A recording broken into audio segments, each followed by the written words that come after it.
아버지 서랍 깊숙한 곳에서 발견한 건 내 이름이 적힌 편지 3247통이었다. 단 한 통도 완성되지 않은 채. 그리고 나는 그제야 알았다. 40년간 수만 통의 편지를 완벽하게 써낸 그 사람이 왜 나에게만은 단 한 줄도 쓸 수 없었는지를. 장례식장 문을 나서는 순간 비가 내렸다. 2월의 차가운 빗줄기가 내 목덜미를 적셨지만 나는 우산을 펼 생각조차 하지 않았다. 그냥 서 있었다. 아버지가 정말 떠나셨다는 게 믿기지 않았다. 52년을 살면서 단 한 번도 사랑한다는 말을 들어보지 못했던 아버지. 그 사람이 영영 떠났다. 장례식장의 조문객은 22명이었다. 친구도 없고 친척도 없는 사람. 나는 아버지에 대해 아무것도 몰랐다. 직업이 뭔지, 어디서 무얼 하며 사시는지, 친구는 누구인지 관심도 없었다. 한 달에 50만 원씩 드리고 명절에 한 번씩 얼굴 보고, 그게 전부였다. 그런데 이상한 건 조문객 중 15명이 울고 있었다는 거다. 진심으로. 한 할머니는 내 손을 잡고 말했다. 영수 씨는 제 인생의 은인이에요. 그분이 아니었으면 저는. 할머니는 더 말을 잇지 못하고 흐느꼈다. 은인? 우리 아버지가? 나는 그때 처음으로 의문을 품었다. 내가 아버지를 아는 게 맞나?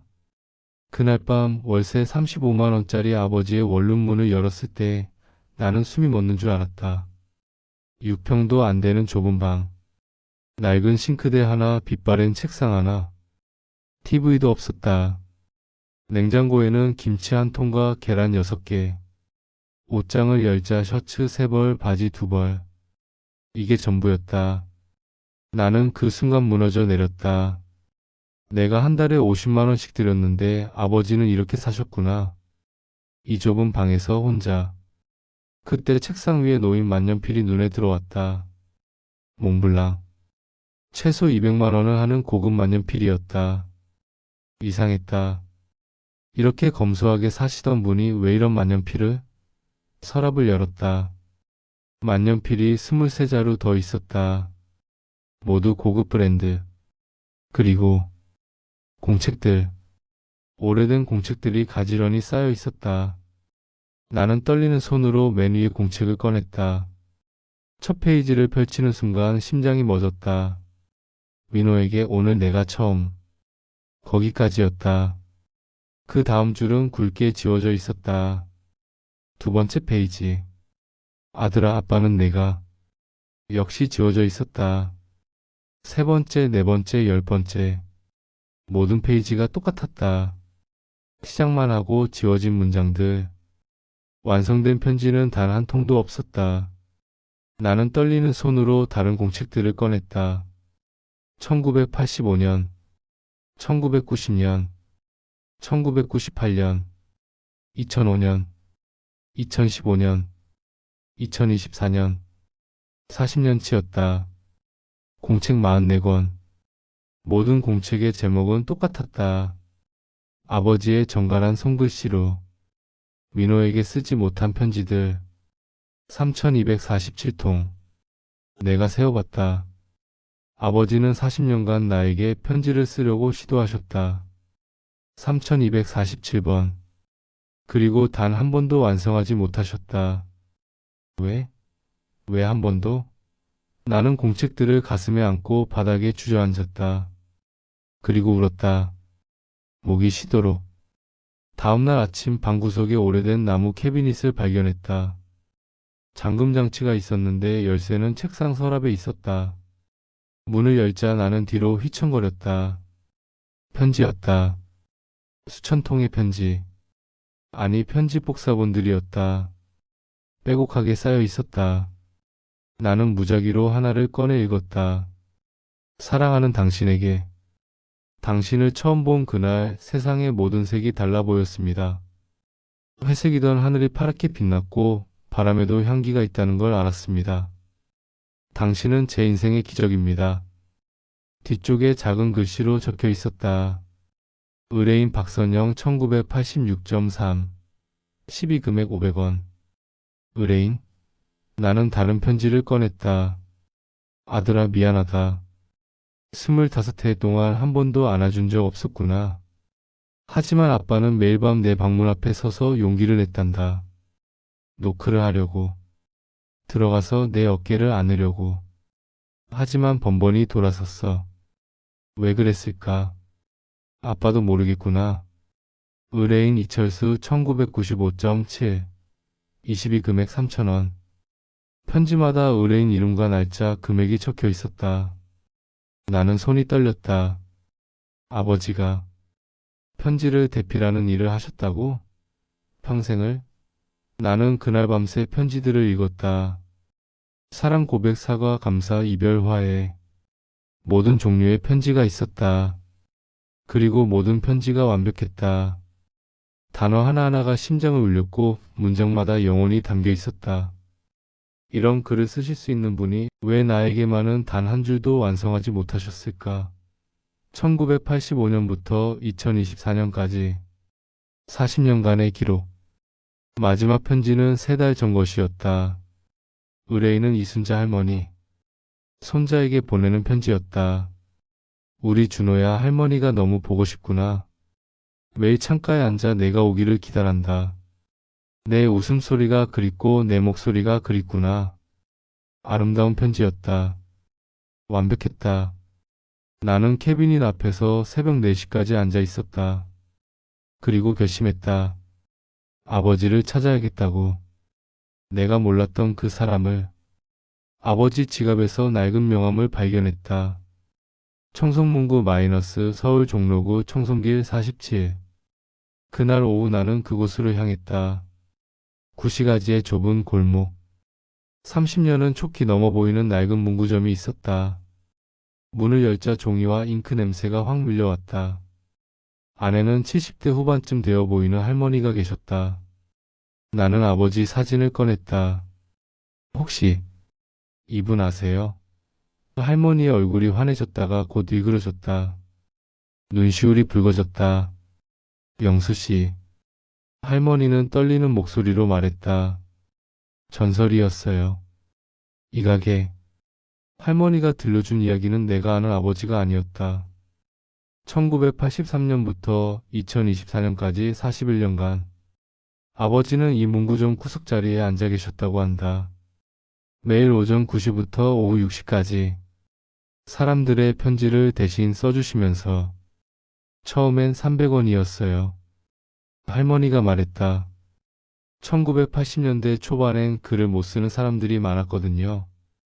영수 씨는 그분들의 이야기를 들어주고 그걸 편지로 만들어 주셨어요. 근데 그게 그냥 편지가 아니었어요.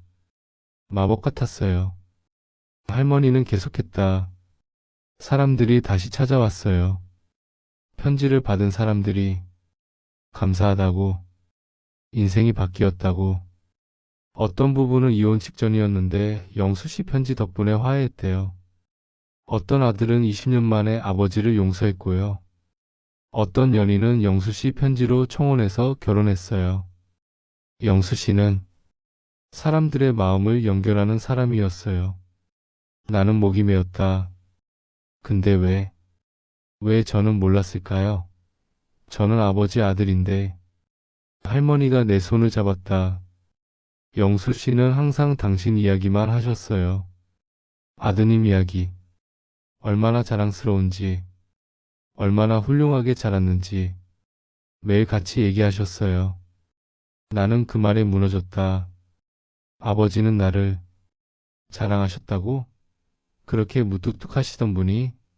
한 번도 칭찬하신 적 없으신 분이? 그런데 이상한 건 할머니가 덧붙였다. 영수 씨는 아드님한테는 편지를 못 쓰신대요. 딱 한 번도. 그게 평생의 한이라고 하셨어요. 그날 밤 나는 아버지 친구분을 찾아갔다. 장례식 때 조사를 읽으셨던 박철수 할아버지.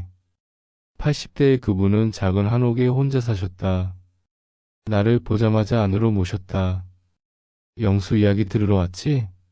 할아버지가 말했다. 60년 친구였어. 그 친구보다 더 잘 아는 사람은 없을 거야. 할아버지는 차를 따르며 시작했다. 영수는 천재였어. 편지 쓰는 천재. 남의 마음을 읽는 천재. 단 한 번 만나도 그 사람의 전부를 이해했지. 그래서 그 사람이 정말 하고 싶은 말을 찾아낼 수 있었어. 40년간 수만 통의 편지를 썼는데 단 한 통도 똑같은 게 없었어. 모두 완벽했어. 할아버지는 잠시 멈췄다. 그리고 한숨을 쉬었다. 근데 민호야, 내 아버지한테는 치명적인 약점이 하나 있었어. 나는 숨을 죽였다. 진짜 감정은 못 쓰는 사람이었어. 할아버지가 말했다. 남의 이야기는 완벽하게 썼지. 하지만 자기 감정, 자기 이야기는 한 글자도 못 썼어. 특히 너한테는. 할아버지는 1995년의 어느 날을 기억했다. 아버지가 찾아왔다고 한다. 아들한테 편지를 쓰고 싶다고. 하지만 도저히 안 써진다고. 할아버지는 그날 밤을 생생히 기억했다.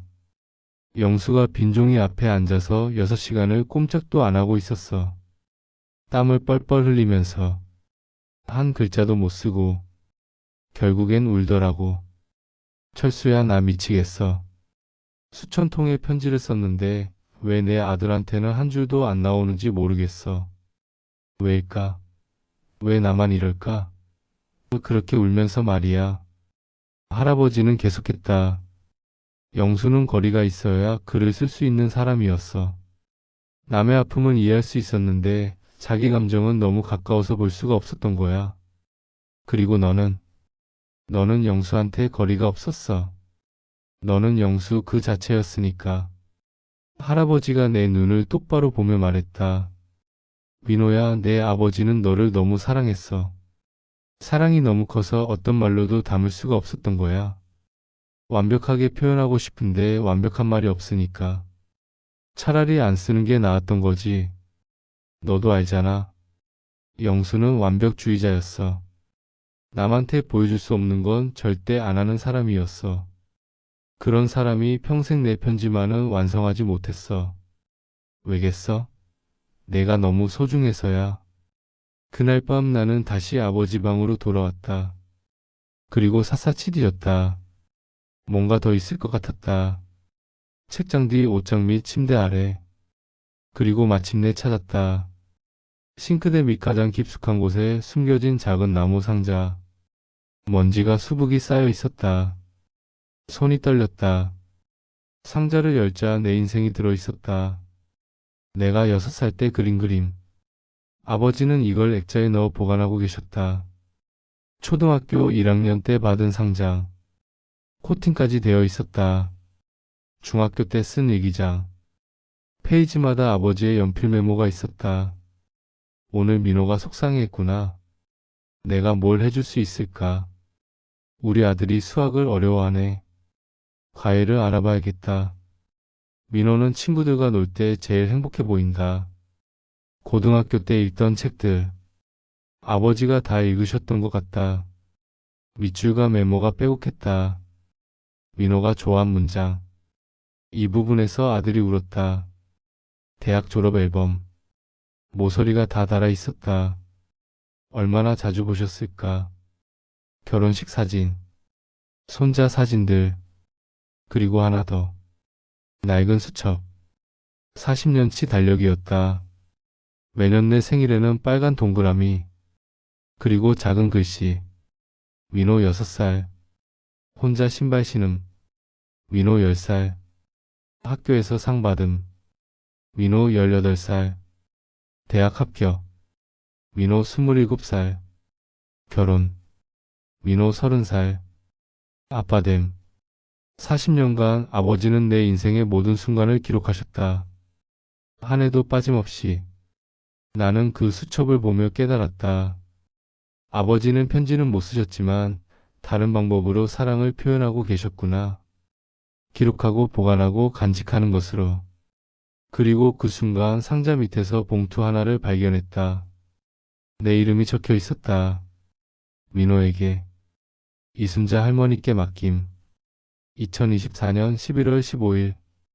아버지가 돌아가시기 2달 전이었다. 나는 떨리는 손으로 의뢰인 목록을 뒤졌다. 이순자 할머니. 주소가 있었다. 다음날 아침 나는 그곳으로 달려갔다. 작은 한옥이었다.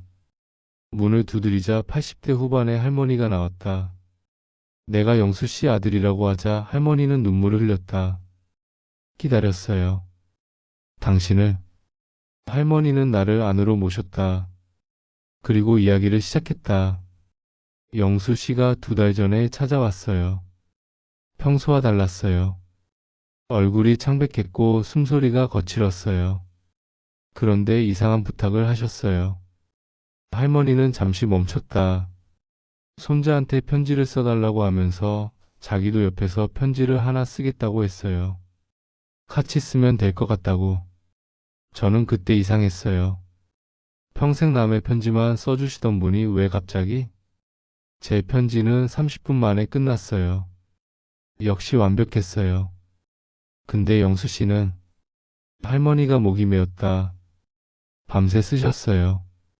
쓰고 지우고 쓰고 지우고. 종이가 20장도 넘게 구겨졌어요. 저는 옆에서 지켜봤어요. 영수 씨가 땀을 흘리고 손을 떨고 눈물을 흘리는 걸. 새벽 4시쯤이었어요. 영수 씨가 저를 깨우셨어요. 할머니 드디어 완성했어요. 그렇게 환하게 웃으시는 걸 처음 봤어요. 마치 세상을 다 가진 것처럼. 할머니는 일어나 방으로 들어갔다. 그리고 봉투를 가져왔다. 내 손에 쥐어주며 말했다. 영수 씨가 부탁하셨어요. 자기가 떠나면 아들이 찾아올 거라고. 그때 이걸 전해달라고. 이게 평생의 숙제였다고. 마지막 작품이라고.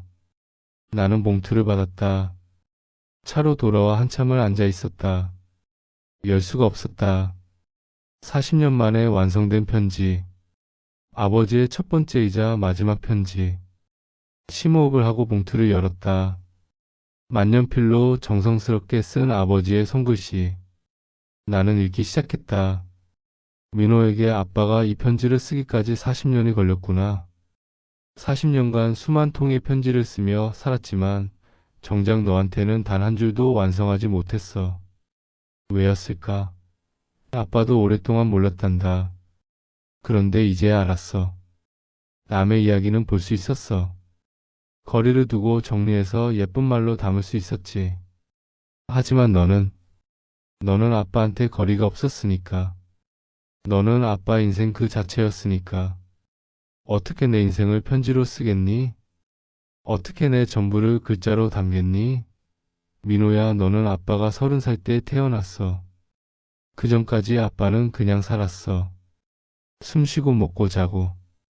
그게 전부였지. 그런데 내가 태어난 순간 아빠의 인생이 시작됐어. 진짜 인생이. 너를 처음 안았을 때 손바닥만 한 그 작은 몸을 봤을 때 아빠는 알았어. 내가 이 세상에 태어난 이유를. 넌 작았어. 정말 작았어. 그 작은 손이 아빠 손가락을 꼭 쥐었을 때 아빠는 맹세했어. 이 아이를 위해서라면 뭐든 하겠다고. 평생 지키겠다고. 너 기억하니? 6살 때 처음 혼자 신발 신던 날. 너는 그게 얼마나 대단한 일인지 몰랐겠지. 하지만 아빠는 알았어. 우리 아들이 잘하고 있다는 걸. 스스로 할 수 있는 게 하나씩 늘어간다는 걸. 아빠는 그날 밤 혼자 울었어. 기뻐서. 그리고 조금은 슬퍼서. 내가 자랄수록 아빠가 필요 없어질 거라는 걸 알았거든. 10살 때 너 학교에서 상 받았지. 너는 아빠가 무뚝뚝하게 그래 했다고 기억할 거야. 하지만 민호야, 아빠는 그날 밤 그 상장을 100번도 넘게 들여다봤어. 우리 아들 이름이 그렇게 자랑스러울 수가 없었어. 14살 때 너 1등 했지. 아빠는 고생했다 했지. 하지만 사실은 목이 메어서 더 말을 못했어. 가슴이 벅차서. 어떻게 내 아들이 이렇게 훌륭할까? 어떻게 이런 기적이. 18살 때 너 대학 합격했어. 아빠는 알았어 했지. 하지만 너 잠든 후에 아빠는 내 방문 앞에 1시간씩 서 있었어. 문을 열고 들어가서 안아주고 싶었어. 민호야, 자랑스럽다. 고맙다. 사랑한다 말하고 싶었어. 하지만 못했어. 왜 못했을까? 아빠는 평생 그걸 후회했단다. 27에 결혼했지. 아빠는 축하한다 했지. 하지만 실은 울고 싶었어. 기쁘기도 하고 슬프기도 해서. 내 품을 떠나는 게 서운하기도 하고 내가 행복할 거라는 게 감사하기도 해서. 30에 너 아빠 됐지. 손자를 봤을 때 아빠는 생각했어. 너도 이제 아빠가 느꼈던 이 감정을 알겠구나. 이 벅찬 이 말로 표현할 수 없는 이 사랑을. 민호야, 아빠는 말이 없었어. 표현이 서툴렀어. 감정을 드러내는 걸 두려워했어. 왜였을까? 아빠도 어릴 때 사랑받아 본 적이 없었거든. 아빠 아버지는 더 무뚝뚝하셨고 더 말이 없으셨어. 아빠는 그렇게 자랐어. 사랑을 표현하는 법을 배우지 못한 채. 그래서 아빠는 남의 편지를 썼어. 남의 사랑은 표현할 수 있었으니까. 거리가 있으니까. 안전하니까. 하지만 너한테는 거리가 없었어. 너무 가까웠어. 너무 소중했어. 그래서 더 무서웠어. 완벽하게 표현하고 싶었어. 아빠가 느끼는 이 엄청난 사랑을, 이 벅찬 감정을, 이 깊은 자랑스러움을 완벽한 말로 담고 싶었어. 하지만 완벽한 말이 없었어. 어떤 단어로도 어떤 문장으로도 아빠 마음을 다 담을 수 없었어. 그래서 못 썼어. 40년간 못 썼어. 하지만 민호야, 이제는 알아. 완벽한 편지는 없다는 걸. 완벽하지 않아도 괜찮다는 걸. 그래서 이제야 쓴다. 서툴고 부족하고 완벽하지 않지만. 민호야, 너는 아빠의 자랑이야. 내가 태어난 날부터 지금 이 순간까지 단 하루도 빠짐없이 너를 키우는 게 아빠 인생 최고의 행복이었어. 내가 웃으면 아빠도 웃었고 내가 울면 아빠도 울었어. 내가 아프면 아빠가 대신 아팠으면 했고 내가 기쁘면 세상을 다 가진 것 같았어. 편지로 못 썼다고 사랑하지 않은 게 아니야. 오히려 너무 사랑해서 못 쓴 거야. 이 편지도 완벽하지 않아. 아빠가 너한테 하고 싶은 말의 10,000분의 1도 안 돼. 하지만 이것만은 꼭 전하고 싶었어. 민호야, 사랑해. 태어나줘서 고마워. 내 아들이 되어줘서 고마워. 아빠 인생을 빛내줘서 고마워. 52년간 아빠는 세상에서 제일 행복한 아버지였어. 앞으로도 아빠가 없어도 넌 잘 살 거야. 너는 훌륭한 사람이니까. 강한 사람이니까. 하지만 가끔은 정말 가끔이면 내 아빠를 기억해줘. 너를 사랑했던 아빠를. 너를 자랑스러워했던 아빠를. 너 때문에 행복했던 아빠를. 그걸로 충분해. 아빠는 행복했어, 민호야. 너 덕분에. 고맙다, 아들아. 사랑한다, 민호야. 영원히 내 아빠 김영수. 나는 편지를 읽고 또 읽었다. 눈물이 흘러 글씨가 번졌지만 멈출 수 없었다. 차 안에서 2시간을 울었다. 그리고 깨달았다. 아버지는 편지는 못 쓰셨지만 평생 사랑을 보여주고 계셨다는 걸. 40년간 기록한 내 인생. 소중히 간직한 내 물건들. 매일 자랑하신 내 이야기들. 그게 전부 사랑이었다는 걸. 편지가 없어도 말이 없어도 나는 사랑받고 있었다. 6개월이 지났다. 나는 아버지의 원룸을 그대로 두었다. 난이 바꿨다. 문구점 할머니와 상의해서 아버지가 앉으시던 자리를 옮겨왔다. 작은 책상, 낡은 의자, 만년필들. 그리고 간판을 달았다. 아버지의 편지 공방. 나는 이제 아버지가 하시던 일을 하고 있다. 사람들의 편지를 대신 써주는 일. 처음엔 서툴렀다. 나는 아버지만큼 글을 잘 쓰지 못하니까. 하지만 아버지의 편지들을 읽고 또 읽으며 배워가고 있다. 그리고 깨달았다. 중요한 건 완벽한 문장이 아니라 진심이라는 걸. 오늘도 손님이 왔다. 50대 남자. 딸에게 편지를 쓰고 싶다고 했다. 사랑한다는 말인데 부끄러워서 직접 못하겠다고. 나는 웃으며 말했다. 괜찮아요. 제가 도와드릴게요. 제 아버지가 그랬듯이. 그리고 펜을 들었다. 아버지가 40년간 해오셨던 것처럼 사람들의 마음을 전하는 일. 이제는 내가 한다. 오늘 밤 나는 처음으로 딸에게 편지를 썼다. 10살 난 지우. 예전 같으면 부끄러워서 못 썼을 것이다. 아버지처럼. 하지만 이제는 안다. 완벽하지 않아도 괜찮다는 걸. 서툴러도 괜찮다는 걸. 중요한 건 전하는 거니까. 지우에게 아빠가 너를 사랑한다. 오늘도 내일도 영원히. 아빠가. 짧은 편지지만 완벽한 편지다. 왜냐하면 진심이니까. 아버지가 가르쳐 주신 것.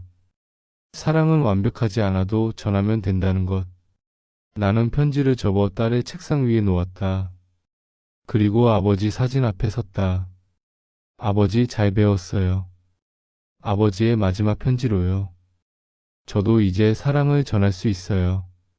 완벽하지 않아도 괜찮다는 걸 알았어요. 고맙습니다, 아버지. 사랑합니다.